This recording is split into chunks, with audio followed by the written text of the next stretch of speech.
I need all the wins, yeah. Ain't no L's, I gotta get a no call to quits, yeah. Gotta keep on moving no matter how hard it gets, yeah. Better move out the way, cause I'm coming with harder hits. My head is as hard as a brick, but I'm harder than all of this. You better move, you might get knocked out, knocked out. You better move, you might get knocked out, knocked out. You better move, you might get knocked out, knocked out. You better move, you might get knocked out, knocked out. My heart on my sleeve, stress, shield my greed. That's how I get it. Success ain't no given. Some days I don't hit, I don't sleep.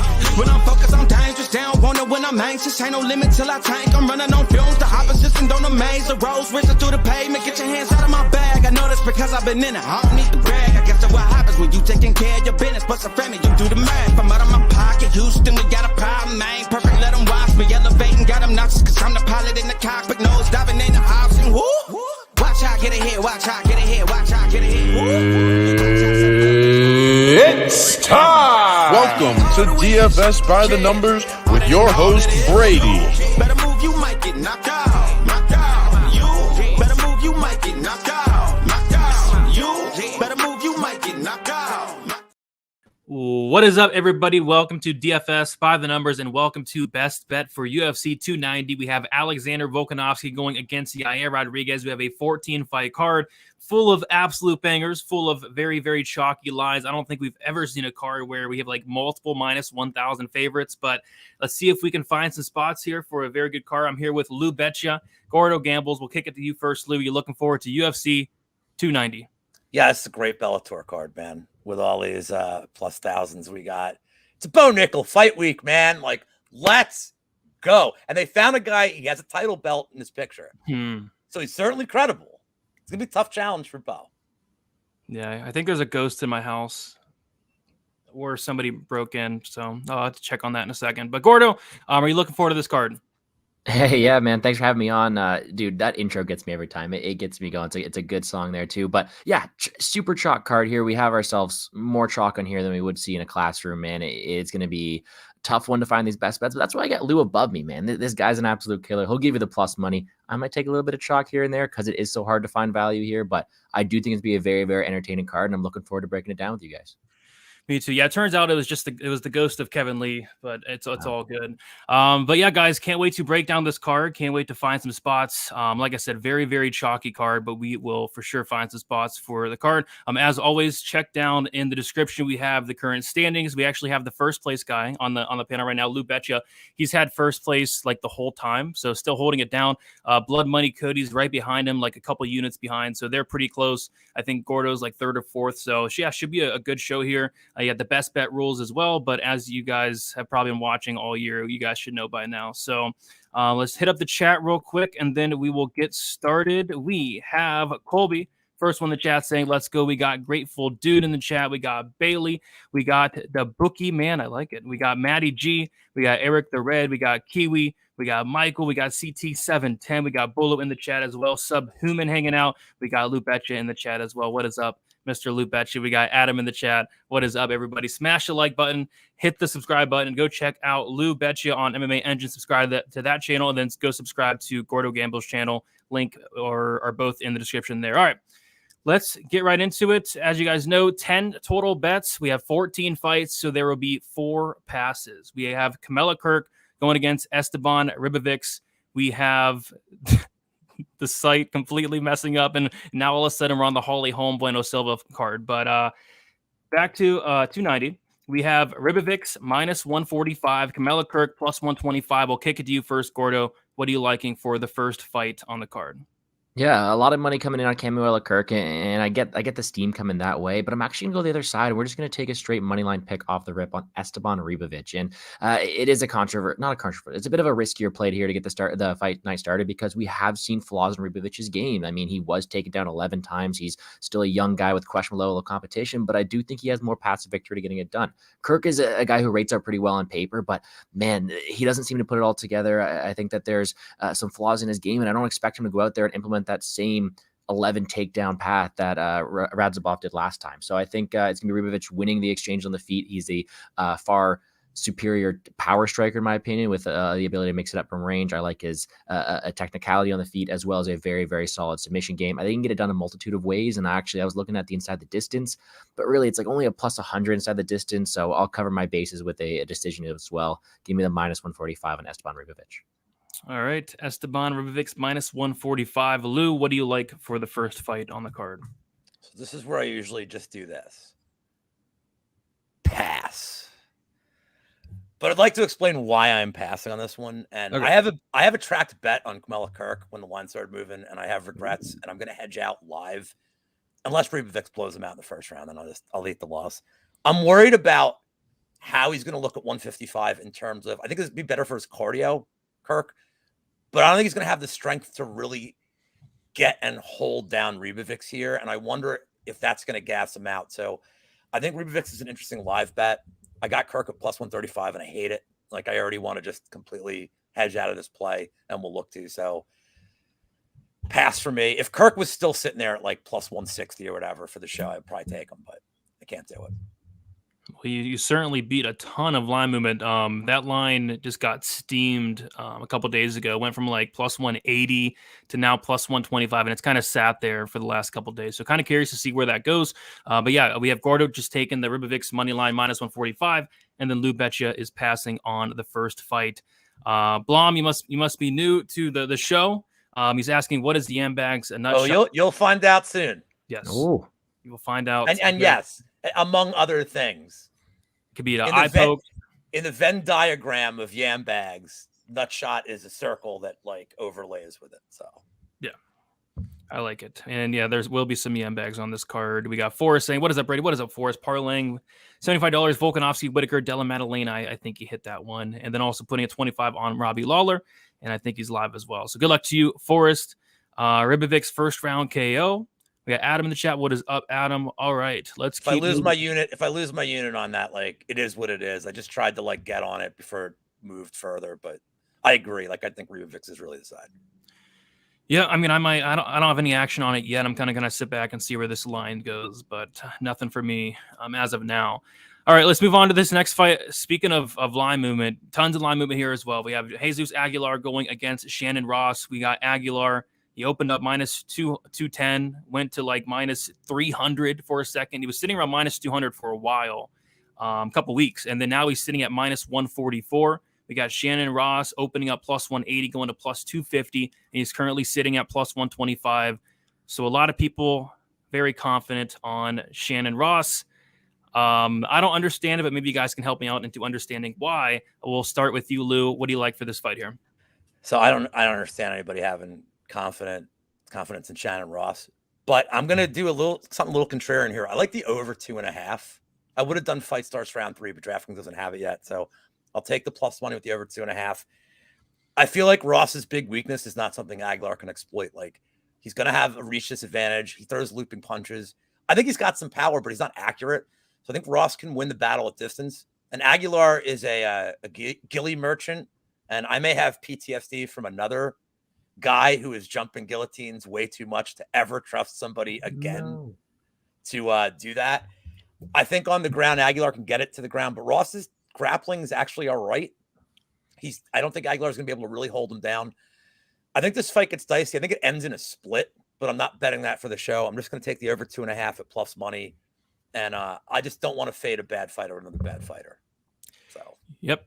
That's a sneaky play for sure. I mean, me and Weezy talked about that one actually on probability. We kind of think it does go over, or Aguilar hits that guillotine. And like you said, Ross, the chin is the concern. So. I don't think Ross has finishing equity in this fight.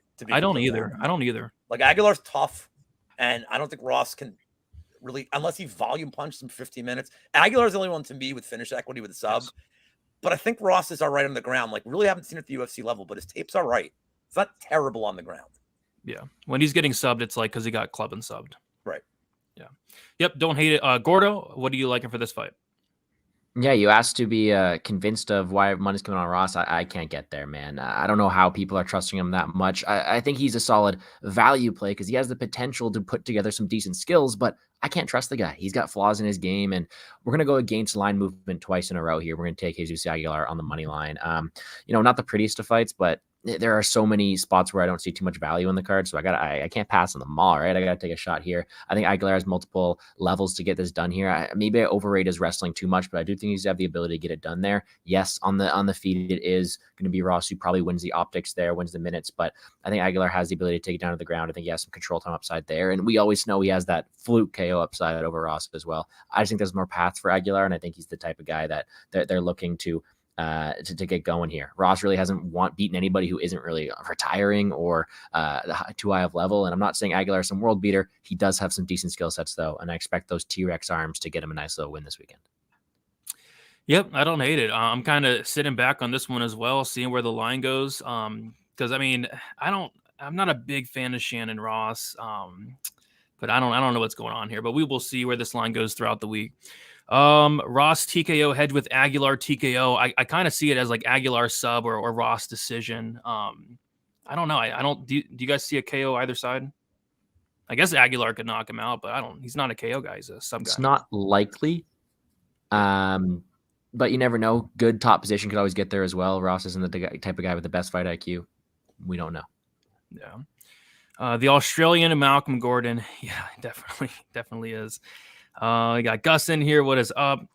PTSD on Brundage here too. Yeah, I mean, we could definitely see some gillies getting jumped in this one.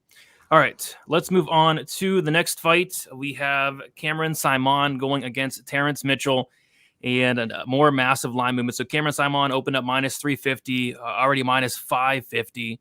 Terrence Mitchell opened up plus 285, currently plus 400. Is actually going to parlay up Cameron Simon last week. He was like sitting at like minus 370, something like that, but couldn't find a parlay piece. Now he's like minus 5 something, which I don't have a ton of interest in.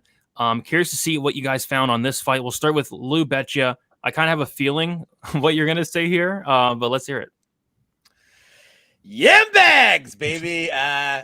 Simon has a pretty good distinguished hit rate of fouls. He's still young. He's still improving. I think he's the rightful favorite here. I think everybody assumes Simon's going to knock out Mitchell in like 20 seconds. The thing is he's kind of like plays with his food a little bit. He's a little bit of a volume guy. You know, even against like Kozlo, the samurai pillow, I can't remember the whole goddamn name. But he took, you know, Shinobi won the pillow. He took that fight on 4 days notice, and won the first round against Simon. Like, he kind of just takes his time, makes reads. I think Simon round 2, round 3 KOs like a fine play here. I do think he gets him out of there, breaks him. But I can't ignore that he's still raw and he still fouls the shit out of people. So, yeah, plus 2,000, man. This is going to be a shot at, this is my personal yam bag against Cody for having the temerity to try to catch up to me in this competition. So blood money, this one's for you. I should make this my best bet, but I won't. I mean, you should, because like we were talking about at the beginning of the week, you were worried about maybe the fight finishing too quickly, but I think there might be like a yam bag at the stare down, like maybe. And I want to add can I add a layer to this? He's always on the cards with Duplessis, and I wonder if Duplessis just secretly is like the me of South Africa, where he just enjoys people getting hit in the sack, and he just tells Simon, "I'll get you on all these pay-per-views with me. All I need you to do is whale this dude in the nuts." He could be on like they work on this. I mean, they might, dude. I watched Simon Martinez live, and it was bad, man. It had been like 4 or 5 fouls in that fight. So in the first like 8 minutes, it was bad. I mean, poor Martinez. Martinez was getting battered anyway. Like, he didn't need to foul him, but he just can't help himself, man. Mm-hmm. So, all right, let's see if you can hit another one. Lose hit one before you hit. I'll never forget it. It was the whole reason I have the lead. Yeah, you had the Cummings. It was the Cummings Herman one, right? Yep. Most hilarious and fight. By God, Herman. There was so many fouls on that one too. So yeah, let's see if you can hit another one. Gordo, are you taking the yam bags as well, or something else sticking out? I don't have the bags to bet the yam bags here. I as cool as Lou, but I really reciprocate a lot of the sentiments he's saying here. It is something I agree is plausible, and if there's any fighter you want to bet yam bags on, it's gonna be Cameron Simon. But I do think he does get this done. I think it's a pretty similar breakdown the way Lou has is he does like to play with his food. I don't know if I want to take any unders early on because of that, but I do think he's the far superior striker, and he's going to send an Alaska FC fighter to the ground like we see happen pretty often. And I think it is going to be Simon by knockout here, and that's really what I'm playing. I would just like his inside the distance line, but I am paying minus 300 for that kind of thing. I do think that Mitchell has a good foundational skill set. I just think he's going to be outmatched here. Give me someone by KO at minus 130. Yeah, I think KO is the most likely. Minus 300 in this economy. Wild. That is wild. I mean, I guess he could sub him, but my goodness, just take. I'd take the KO if anything. I don't have a bet on this fight yet. I mean, I like Simon. I like him a lot, but there's not a ton sticking out. We got Jacob with the draw plus 6,600. There you go. I don't know if this one goes the distance is my concern. We got Dan. What's up, boys? Made it back from Vegas alive. That's always a good thing. Have fun this weekend, Big Brady. Love the best bet chats. Thanks, gents. Thank you, Dan. Yep, hopefully I make it back all safe as well from Vegas. Sneerius saying they actually do drill it. So maybe some inside information there from Sneerius. I can see it. Only Lou Betya brings this level of technical analysis and narrative analysis to a Yambek bet. Absolutely. That's why he's here. That's why he's in first place.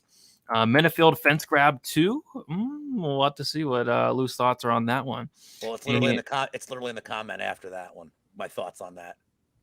I have a different bet for this card, but I'm playing that one also. Heck yeah, you have to. Yeah, plus 40,000 odds if you want to parlay them, guys. I'm gonna hit that right off into the sunset.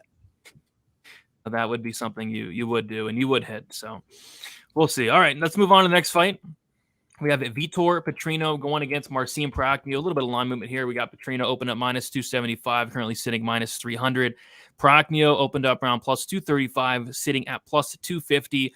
Petrino really big favorite, but he's probably not even like the top 8 biggest favorite on the card. We'll kick it to you first, Gordo. What are you liking for this fight? Yeah, I feel like I'm not doing any good things here to try to catch up to Lou. Lou's out here playing plus 2,000s, and I've played 1, 2, 3 chalk plays in a row, minus 130. Let's make it 4 here. I'm telling Petrino inside the distance. It's nothing too crazy, nothing too much of a hot take. We've seen Prachnio flatline in the first round, his first 3 UFC fights, and he's gotten some favorable matchup making in the recent bouts against William Knight playing 8 strikes against some fighters who shouldn't even be in the UFC in the first place. And I think that Vitor Petrino is going to be the more explosive fighter, the ability to go out there and win this fight any way he wants. And I could get cute and play the round 1, play the KO round 1. Just give me inside the distance line. I think that is the way to go here. I think he's got that raw athleticism, the power on the feet, and he displayed a decent, competent ground game last time too to take advantage of Prachnio. I do think that they're trying to put Petrino on a platter here, and he could definitely go 9-0 with another finish win here. What line do you get for that? I see minus 185. Do you see anything better? Yeah, I had minus 167 on the right there, but okay, I see it. All right, Petrino inside the distance minus 167. Lou, what are you liking for this fight? Yep, same thing. Prachnio stinks. I mean, he should have been knocked out by Felipe Lins, but Lins is just the goddamn worst.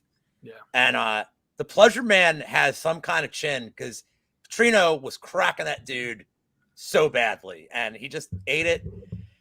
I think he's got him covered everywhere. I don't think Petrino is like great.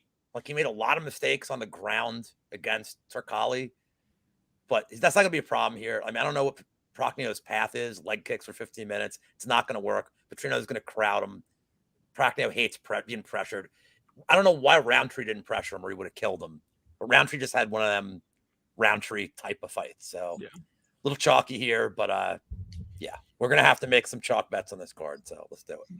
Yep, you're going to have to. Yeah, I'd go with the same thing here. I think it's a pretty favorable matchup for Vitor Petrino in this one. I think he probably finishes Prachnio. I mean, I every time I close my eyes, I see the shots that Petrino was landing on Turkali. I mean, I don't think Prachnio's eaten any of those. So they were not pleasurable for the Pleasure Man. They were not pleasurable whatsoever. I mean, maybe he took pleasure in it. I mean, he seems like the type of guy that might take pleasure in that type of thing. But for most people, that would not be pleasurable. All right.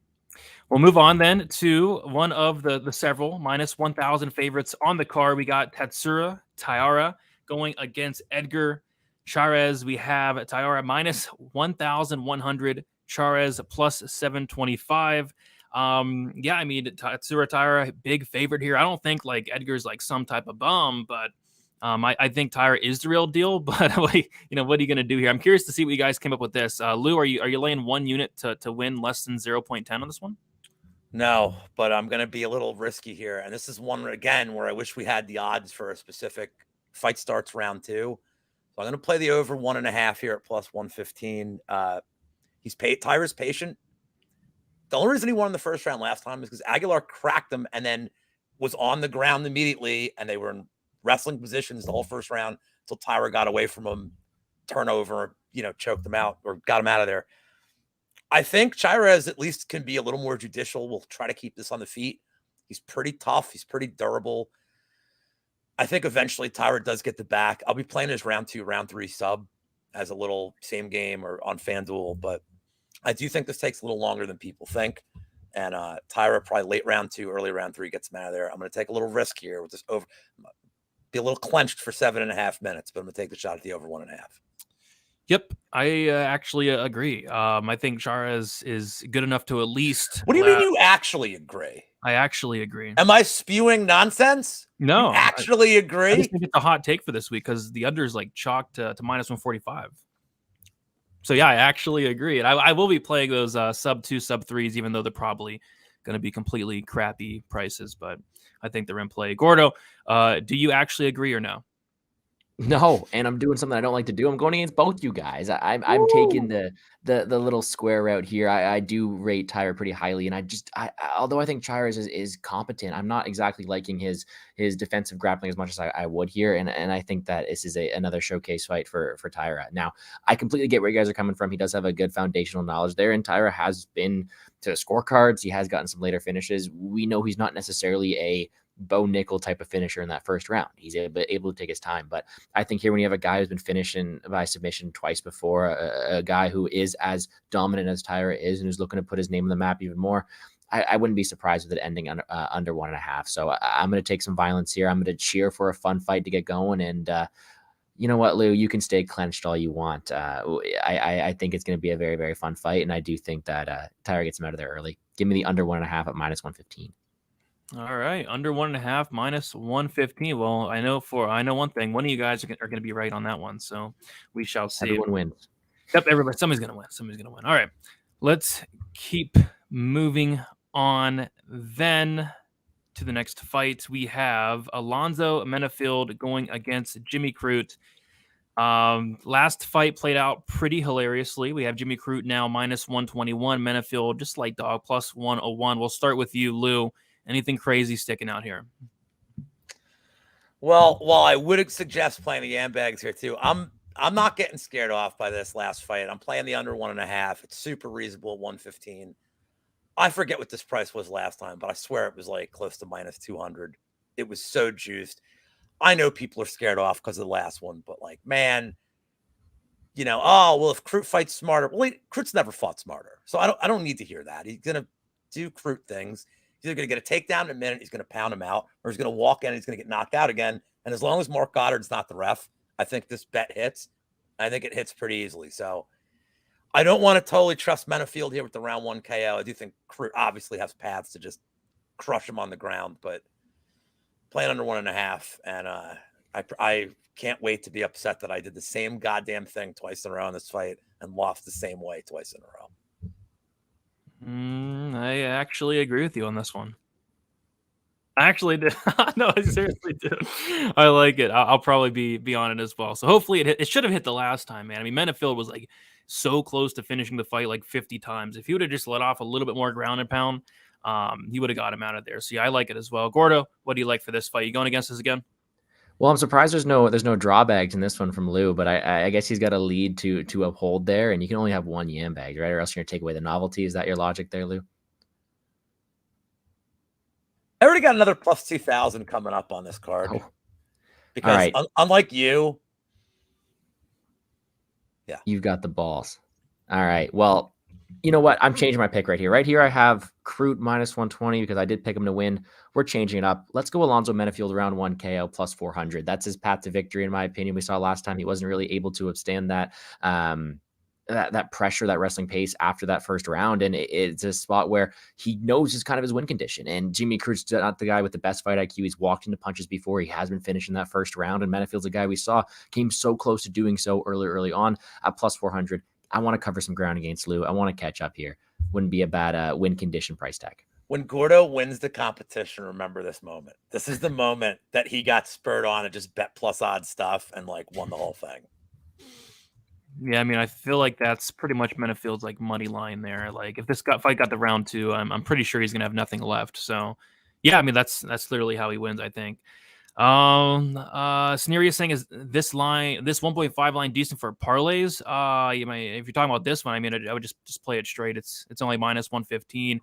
If you're talking about like the fight doesn't go, like you could parlay if you just want that extra, like under 2.5 if you want the extra time. Yeah, I was considering doing that myself. So the under 2.5, like minus 255. That's not terrible as a parlay piece this week. All right, let's move on to the next fight. Then we have Yasmin Jauregui going against Denise Gomes. We got Jauregui minus 400. Gomes is plus 300 here. Big favorite here in Yasmin. We'll kick it to you first, Gordo. What are you liking for this fight? Truth is, I got 3 passes, and I'm debating if I should pass on this one or pass on another one. We're going to pass on this one, actually. It's one where I think the line's wide, not too much value here. Both these girls have, Jauregui has her path to victory, but they're both very tough, durable fighters. I was going to go the fight goes the distance. Not enough meat in the bone there. I'm going to pass on this one. All right, nothing wrong with that. Lou, what are you liking for this fight? Okay, so I'll break this one down better, like when I have more time. This is a quick hitter show. I do think Gomes can make this competitive. I think this line's crazy wide and disrespectful to her. I think if anybody's going to have success with the takedowns, it's going to be her. She's shown it at the UFC level. I know Brazil's kind of whatever, but I've seen Jauregui like try to take down Estela Nunez and like fail. I do think Gomes will have the grappling advantage. I think she fights for your money too.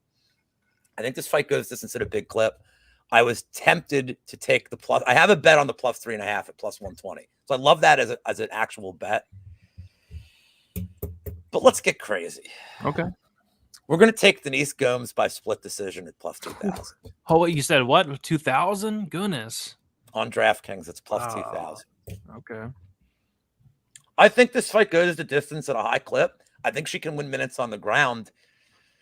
I know there's going to be like a whole narrative thing, like they're pushing Jauregui, but like, I think Gomes can get this done, man. Look, man, nobody thought Saint-Denis had a chance last week, and he came in and just steamrolled Bonfim. So let's go crazy. Plus 2,000. Dude, that's going to be on the table. If this fight goes the distance, like that is going to be on the table. I can't believe it's plus 2,000. Like in a female fight, strawweight fight. Like, by the way, Jauregui's split prop is plus 700. Just to give you an idea, it's plus 550 to go, plus 500 to go, plus 700 Jauregui, plus 2,000 Gomes. And I could do the plus 500, but that's not fun. No, you already. No, it's not fun at all. So, all right, there we go. Plus 2,000 props for our guy Lou Betya. We're gonna take a quick break here and kind of go over what we have so far. If you guys have not already, smash the like button. I checked the likes like 5 minutes ago. I was very disappointed. I think we had like 27. We have 126. I mean, it doesn't make sense, but smash the like button if you guys have not already. It does help a ton. We do appreciate the support. Go check these guys out. Subscribe to MMA Engine. Subscribe to Plays and Fade Sports for our guy Gordo down there. All right, so Gordo, you are taking Rybovix money line minus 145, Aguilar money line minus 140, going against the grain in both those. I like it. Simon KO minus 130, Petrino inside the distance minus 167, Taira under 1.5 minus 115, Menifield KO 1 plus 400. You're passing on the Jauregui fight. Is all that correct thus far? Yes, sir. All right, and then Lou, it's good. You're good. Well, I can read Trebek. I want to make sure everybody knows though. So just real quickly, Rybovix passing there, Aguilar over 2.5 plus 120, Simon Yambags all caps plus 2,000, Petrino inside the distance minus 167, Taira over 1.5 plus 115, Crute under 1.5 minus 115, the Gomes split plus 2,000, and like you said, Lou, it is all correct there. All right, let's move on then to the next fight. Della Maddalena going against Josiah Harrell. We have Della Maddalena minus 900, Josiah Harrell plus 600. Not much sticking out here. I mean, what is Jack inside the distance minus 450, Jack KO minus 285. Jack round 1 minus 200. What are we doing here? Lou, anything sticking out to you? No, I'm passing here. There's no value, but I do think he KOs him in the first. I mean, forget about the fact that it's short notice. People are like, "Oh, Harrell's going to wrestle." You know what I noticed about Harrell on his limited tape? The dude's a slow starter, not the guy you want to be a slow starter against. I mean, he's taken till the third round to beat 1-0 guys, 0-0 guys. And Della's grappling. I mean, look, man, he's on the ground with Randy Brown. Didn't show any problems there, and I'll take Randy Brown's skill set 1,000,000 times over the muscle hamster. Yep. So pass. Yeah, I mean, I think you got to pass unless you want to, bet the round 1 knockout for Jack Della at minus 185. That's right, because I bet a lot of minus 180s on this show. Yeah, Hey. Exactly. Gordo, are you taking that KO1 at minus 185, or is there anything sticking out? No, sir. If anything, I'd look for the fight starts round 2, not because I think it's a great bet, but just because if we're going to get plus 200 on it, someone surviving round 1 would be funny to watch. But no, pass on this one. That's 2 in a row for me. Yeah. I mean, there's nothing you can do. I wouldn't parlay up Jack Della this weekend. I mean, obviously, I think he wins. I think he wins by knockout. I think he wins by first round knockout, but laying that much chalk on a first round knockout prop is just not it's a terrible strategy long term. So very easy pass for me as well. All right, moving on to an absolute banger. We have Robbie Lawler going against Nico Price. We got Nico Price minus 260, Robbie Lawler plus 220. Nico Price, decent size favorite here against the retiring 41-year-old Robbie Lawler. Lou, what are you liking here? Yeah, I'm going to play fight to end in KO at minus 165. It's on DraftKings. I'm not really worried about the grappling here because here's a fun fact I found. Nico Price has 1 takedown in his last 9 fights, and it was against Luque because he's getting destroyed. And Lawler has 1 takedown in his last 11 fights. So I'm going to guess they're not going to go for takedowns. It's going to be on the feet. I have a small poke on Lawler money line as is, but I don't want to do that for the show because he's retiring. He's old. He's still 4 years younger than me, but he's old. And just want to point that out. And I think Price is like 33 going on 50. I mean, Price's durability is shot. His knees don't look good. He has an injury, a weird injury on his arm now. It looks like ringworm. I saw this picture today. And I don't know, man. I feel like these Nico Price money lines are still based on him having the Randy Brown win or the Oliveira. They're on these wins from years ago where he just doesn't have that skill set. He was Duplessis with meme wins before Duplessis was Duplessis. Winning these weird meme fights that I just can't trust him. So I think either Lawler's chin is totally shot or Nico Price just screws around like he did in the Cowboys Cerrone fight and gets decked. I'm really not even worried about Lawler's cardio. His cardio is actually not terrible. It's his chin. So we shall see. Fight to end in KO, please and thank you. No, I love it. That's and actually it saves you 15 cents on the under. So yep, that's something I'm probably going to play as well. That fight ends by knockout. We have a lot of chalk. The Maddalena fight doesn't go minus 800. I saw the Nickal fight doesn't go minus 800. The fight doesn't go here is only minus 175, and that fight to end by KO, like you said, minus 165. Playable spots. So I'll be taking a shot at that as well, more than likely. Gordo, what do you like for this one? Yeah, I couldn't bring myself to do it. We're taking pass number 3 consecutively. I'll be playing some Lawler on DraftKings. I think it's an interesting fight here, but I can't trust the price tag of Price here. No pun intended. And I do think it's a fight with not too much meat in the bone here. So I don't mind your shots in the unders. I'm going to pass on this one. All right, passing on the Price fight. Yeah, nothing wrong with that. This fight is kind of borderline 1-800 gambler, but the price is not right. No. If you lay minus 260 on Nico Price, he may win, but Nico Price shouldn't be minus 260 against anybody. No, at this stage in his career, I don't think. Yeah, I don't think so. Like you said, he did really good. He had that the Randy Brown, the mean finish, the James Vick mean finish, the Tim Means finish, back in the day. I don't know if that's the same Nico Price. So, yeah, I don't like this price tag at all. But I also can't bet on Robbie Lawler, so I'm just gonna bet violence and hopefully somebody gets served. All right, speaking of getting served, my goodness, here it is. Bo Nickal going against Valentine Woodburn, who seems like a made-up name, but apparently this guy's real. I saw an interview with him today. We have Bo Nickal minus 2,500. Valentine Woodburn is currently sitting at plus 1,200. We don't have any props yet, but if we did, Bo Nickal round one minus 1,000, under 1.5 minus 425. Like, that's wild. We saw the Brito under last week was like minus 285, minus 425, over an 80% probability for this fight to end under 7.5 minutes. I mean, I love Bo Nickal, but I mean, there's no way to bet on this fight. Lou, I'm assuming you're passing, or are you taking the minus 2,500 here? So I'm going to pass, but my prediction is Bo by sexual conquest. Round one. Okay. That's the pick. I've only ever made that pick once before, and it was for every Jailton Almeida fight. Yeah. That's how I feel about Bo Nickal here. So instead of DQ, it's SQ, right? It's yeah. I don't want to say anymore. I don't want to get your channel in trouble anymore. Yeah, this is stuff that I can say when I'm off air, like on Saturday. Mm-hmm. No, I think we're all picking up what you're putting down. All right, Gordo, anything here? I'm assuming you're passing, but maybe something sticks out to you. Does that say minus 10,000 in the top right? Let me take a peek here. Oh my lord, it does. Where? Oh, yeah. Do you know what's so funny about that? Plus John Kelly, when he did his video, he just put fake odds up just to break the fight down. And he put minus 10,000. He goes, I know it's not going to be that, but it may as well be. And now I'm looking at minus 10,000. That's pretty funny. I gotta take a picture of this. Yeah. Could I interest you in that minus 10,000?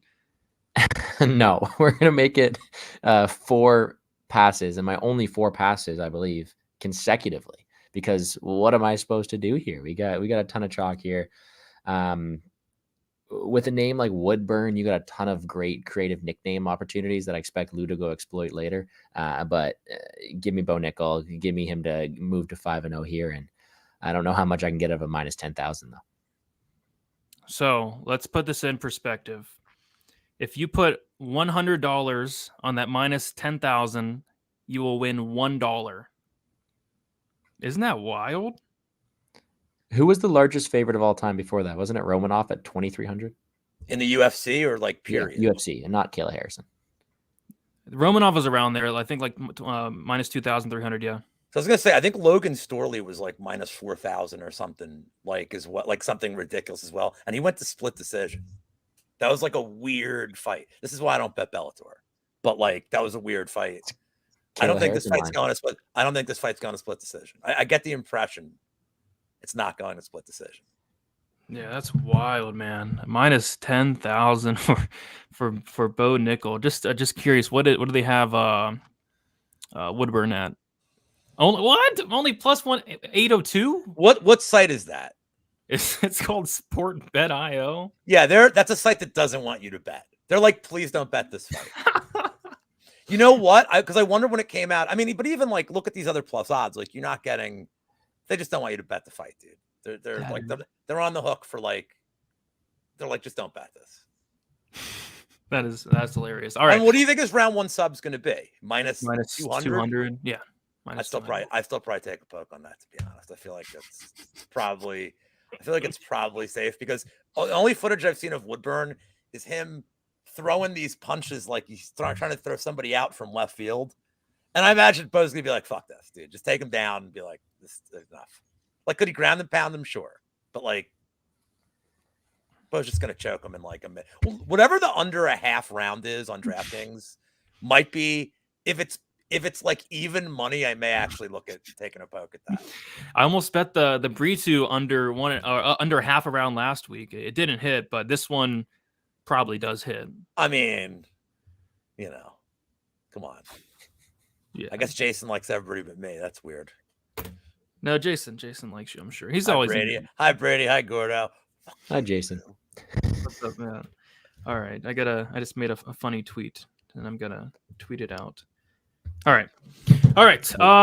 Moving on, we have that'd be. Can you bet like the minute? Like Bo, actually you can bet the minute. Like Bo Nickal wins like 2 minutes and 3 minutes, and I think I have it on FanDuel and DraftKings, right? They do have it on DraftKings, but like they're gonna dude. Just I wonder what it's gonna be. I mean, right now we still have no props for Bo Nickal, so like we don't know, but it might. I mean, it might be. Like you might not get plus odds for any of those minute props. Like you get plus odds for like a second round minute prop. That's it. But yeah. Hey Mills. What's up, Mills? Comes in roasting us and he's like, well, nobody says hi. Hey, he congratulated me. Hey, how you doing? Thank you. My bad, Mill. I always say what's up. Let's see. There's something else I wanted to see here. Oh, PSSA, what is up? Saying who craps the bed? Yasmin, Tatsuro, Bo, Cameron, Simon. Don't parlay Bo Nickal. I mean, just don't. There's no point. I'd say Yasmin if anybody, but I think that probably hits. Any thoughts, guys? Well, considering I bet the Gomes split decision, I would say yes. If anyone, it's Yasmin. We get any hot takes this week, Brady? No. Okay. All right. No, I mean, any hot takes? No, not entirely. I mean, I'm kind of with you on like the Rybovix and Aguilar sides.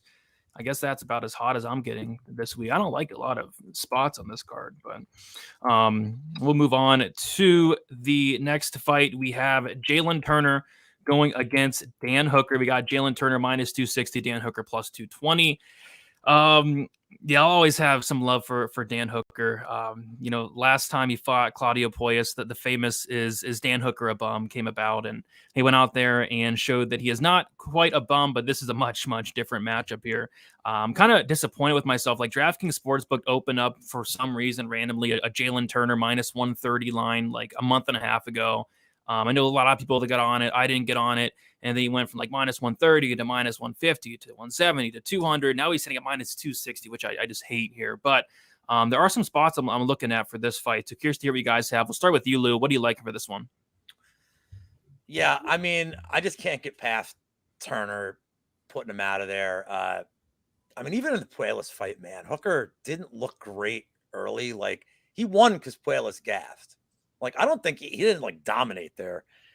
The last times that Turner got a finish, I know he's not facing like the greatest competition, but he's faced a lot. I think Hooker's kind of getting a little washed. And this whole like blonde hair and new tattoos thing is weird. It's like your mind's elsewhere. I don't like it. The last 4 finishes for Turner have been inside of 2 rounds. The last time Hooker's been finished has been in the first. So Turner round 1, round 2, minus 110 on DraftKings. Please and thank you.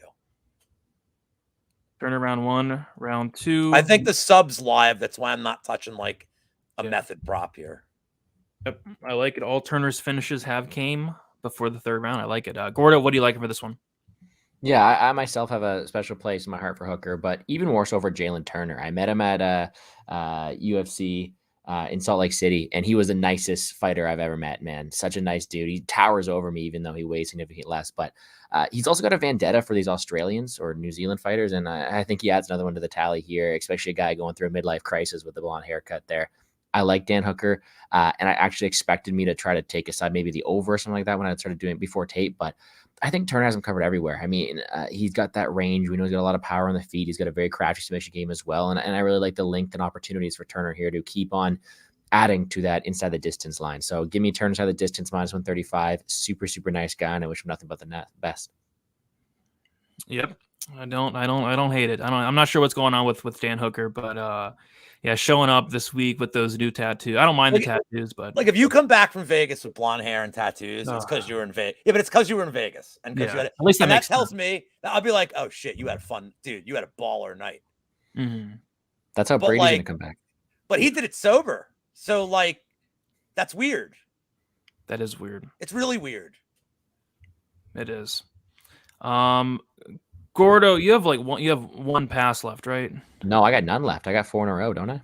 I only see 3 unless I missed one. You Missed any or? do we have the Della fight on there? We don't have the Della fight on there. Okay, that's what it is. So the Della fight was before the Price fight, right? Correct. Okay. I thought this was a professional enterprise we had going Just on. Look at him deleting my stuff. It's on a Wednesday. Now it's not even centered. Pass on the JDN fight. Okay, and then Get Excel, you bum. what did you have? What did you have for the turn one? I must have inside the distance -135. Wait, where's that at? I'm just on fight odds right now. I'll take a Turner inside the distance -135. Am I seeing things? I guess it's -150 now. -150. Okay, I was gonna say these guys will do anything to cheat me. Hey, yeah. I did get these notes in this morning, so that is on me. This dishonest American. I know. I don't know. All right, guys. We have 3 fights left. We're doing very, very good on time. We have Robert Whittaker going against Dricus du Plessis. We got Whittaker -400, Dricus du Plessis +300. And there was somebody this week from South Africa, actually, who commented on my vid and was very mad at me. Like, probably the most mad anybody's ever been. I picked Robert Whittaker. It's not like I'm betting him, but as far as I picked Robert Whittaker. He was mad. He was like, once Dricus wins this fight, I'm a fraud. Like, he was very upset with me. So I'm picking Robert Whittaker, but I'm not betting it. Dricus obviously a very popular play this week. The line hasn't moved at all though, which is, it kind of tells you something right there. But Gordo, what do you like for this fight? Yeah, I'm on the Whittaker side here, and let me just put the disclaimer out there, and I know Lou's going to talk about it, but if anyone's live for a fluke KO here, it's Dricus du Plessis. I'm completely aware of that situation. I'm completely aware that du Plessis is a live underdog on DraftKings, but when it comes to taking a side, I'm on Whittaker, man. I parlayed him up last week with Burrito inside the distance and the chalkiest parlay I've ever made in my entire life, so I got 4 units on Whittaker at -200 right now, so I think he does get it done. In terms of a best bet, though, do I see du Plessis no surgery helping him survive the first 2 rounds? Maybe. But really, I think the best value you got here is Whittaker by round 3 or decision at +128. I think he could bonk him early, but I think that line is off. Now, I need to get a correction on the line because I did do this earlier. Let's double check that line for me there. But when I checked this morning, Whittaker round 3 and a decision was +128. I do think that's his major path to victory. I do think he could finish du Plessis. I do think he can win this fight earlier. But when we're playing odds, I do think that's the best bang for your buck there. All right. Yeah, I think if you have to play Whittaker, getting the price down is a great way to do it. Lou, do you think Dricus shocks? Well, he won't shock many people, but shock me. Do you think Dricus shocks me Saturday? I think Whittaker's going to feel the bang from DDP. I have no rational explanation for why I think DDP is going to win, except for narratives. I think that he could get knocked down 3 times and win by round 3 submission. Which, by the way, is +4,500. If you were curious, the round 3 sub for DDP. No, I am not betting that on the show. There's no rational explanation. Call it a gut feeling, man. That DDP just weirdly wins this fight. The money line's good enough for me. All right. DDP money line best price. What are we looking at? Like +310? Whatever. +310. I'm gonna lose this bet. Like, I don't care. Like, I know I'm gonna lose this bet. I already took a bet. I already bet him for like half a unit. I know I know he's not gonna win. I just don't care. Yeah, exactly. Like, it's one of these bets where like I have to make it. And what I will tell people is this: anybody that is parlaying Whittaker, if he's at the end of your parlay and it's like a decent sized parlay, really easy hedge out if you're getting nervous about it. Okay, I thought you were going to rip on me. No, like it's a super easy. I mean, at +300, super easy, barely an inconvenience, as a very famous guy says. But it's a really easy hedge out at +300 or more at that point. Like, you don't really know. So if you are doing like one of those Cody Safdie specials, it's just an easy way to get out of it. Same with the main event. Like, it's an easy way, if those are your anchors, to kind of get out of it. Whittaker double chance KO or sub, that is +115. just like the Whittaker under 2.5. Yeah, I don't have anything for this fight yet, but I'm sure I will find something. But we will see if Rodriguez gets it done. All right, to co-main event, we have Brandon Moreno going against Alexander Pantoja. We got Brandon Moreno minus 190, Pantoja plus 165. A line that doesn't make a ton of sense to me, but we will see what you guys have to say. Gordo, what do you like for this co-main event? I think I'm on the same side of you if it doesn't really make that much sense. I'm on Pantoja plus 165. We've seen the guy go out there and win a couple of fights, and that's not necessarily what I'm going to back my argument on here, though, is even though Moreno is going out there making improvement, is a better version of himself, at what percentage does he cover this minus 190? At what percentage can he go out there and be a dominant force for Pantoja, something we haven't seen before? Like, Pantoja not only submitted him, but also beat him very, very dominant when they fought. And I know it's a 5-round event. I know there are multiple intangibles to this thing here, but I've seen nothing but good things from Alexander Pantoja when he fights Moreno. I've seen nothing but hunger and desire to win the belt from Pantoja. And I think at these odds here, you're getting a pretty good underdog. Now, he's going to be the chalkiest underdog on DraftKings. He's going to be a popular play, but I do think he gets it done. There's some plus money for you. All right, there we go. Lou, what do you like for this co-main event? Well, this is my last play. This is number 10 for me. I'm going to pass on the main event.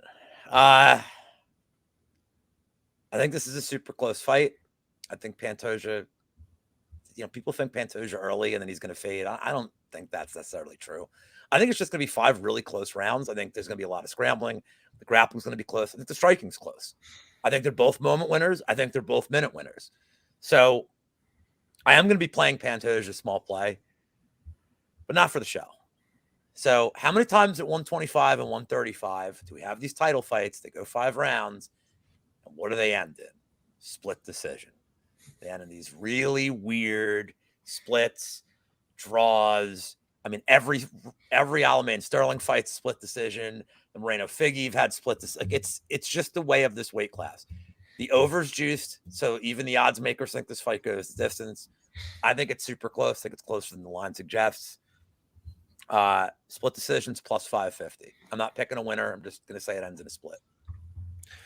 Yep, I mean, the splits are very likely, especially whenever you have guys like Sal D'Amato, right? So I mean, it could be a clear fight for everybody else, but sometimes. But I get a feeling it's going to be like 3 rounds the community argues about. Like it's going to be people arguing because they had a bet on one side or the other.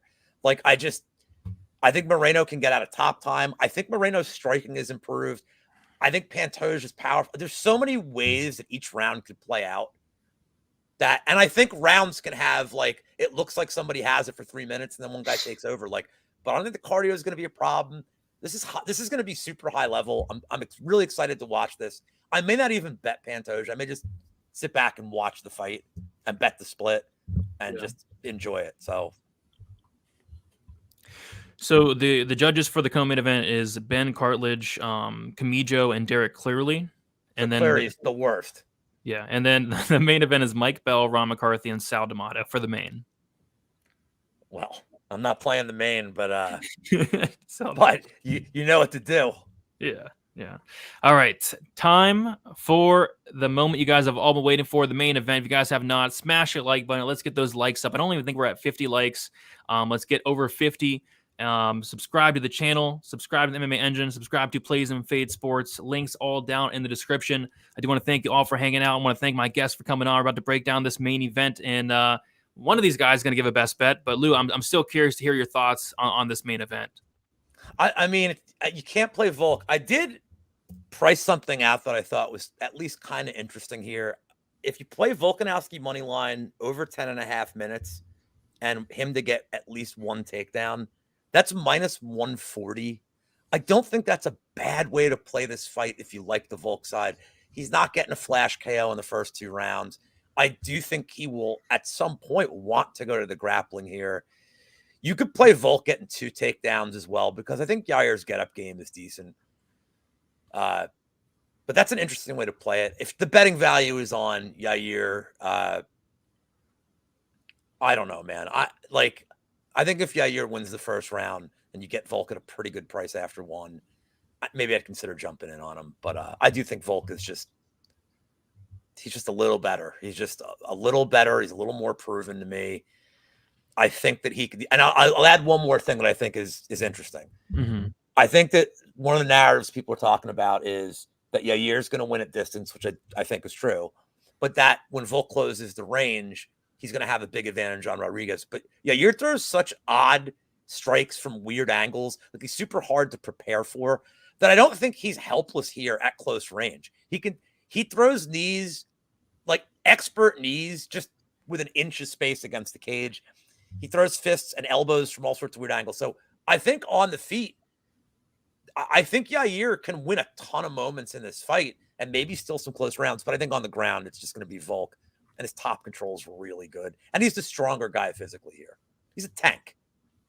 Mm-hmm. So, but he did get wobbled by Makhachev, who I don't think is as good of a striker as Rodriguez.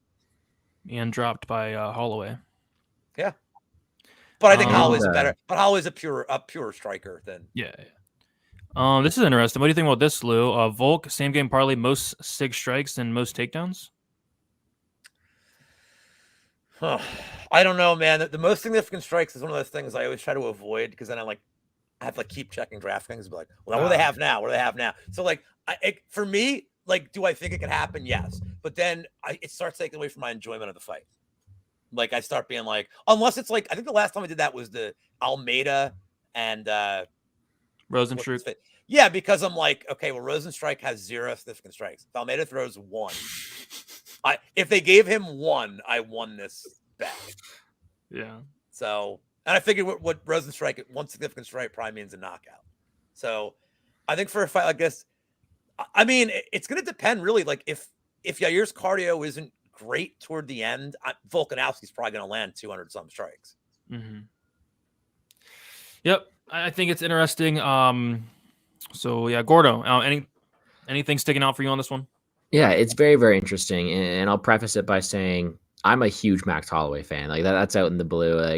I should have a vendetta against Volkanovski. I can go out there and say, oh, I think Holloway won the second fight, whatever.